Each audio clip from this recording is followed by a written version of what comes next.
President, how are you going to fix this in Durban, President Zuma? I think what we are faced with, if you take into account in particular what happened in Copenhagen and what happened in Cancun, we must realize that Durban, there are things we cannot live with beyond Durban. One of them, I think my colleague indicated, that the Kyoto Protocol will be coming to an end shortly. The question is, what then do we do? We've got to take a very clear decision in Durban as to how are we going to govern ourselves in the process of dealing with this challenge. So as we consolidate the work done, we've got to agree in Durban that what was agreed in Cancun must have a very specific program to implement those decisions. If you have participated in these processes, you will know that the emotion, the concern that is usually expressed by the most affected is very serious, particularly the island countries and small countries who are faced with a danger, not theoretically, not in the future, now. And they can't understand why we are failing to realize that. And therefore, whenever we come out of these conferences, they come out most dissatisfied.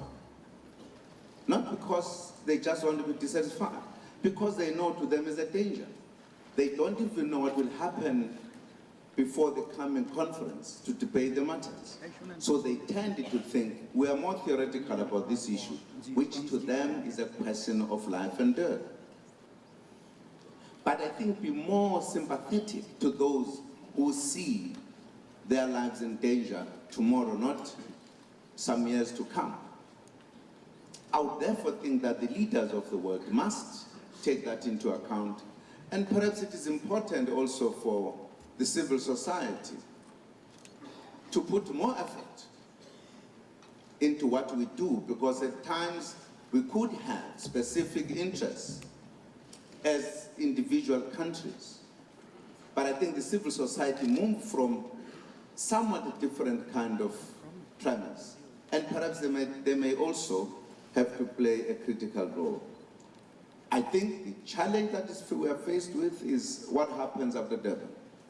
When we think Durban will produce the kind of guidelines that must take us forward. So going to Durban, I'm sure going to Copenhagen was another challenge. To Cancun it was another challenge. But to Durban is even worse, because people know very well that before another conference, we will have in Durban to say what are the kind of instruments that we are going to utilize before the next conference. And in fact, the final solution, all we are looking for is legally binding agreement. But we all know it's not easy to do so. But in the meantime, what guides us leading up to that process? I think those are the challenges that will face us in Durban. In so far as Durban is concerned, we are ready. Durban is ready to receive the delegates, and as usual, the hope is that we could be successful as we have been in the past, and I hope you'll support us to be successful. Thank you. Thank you.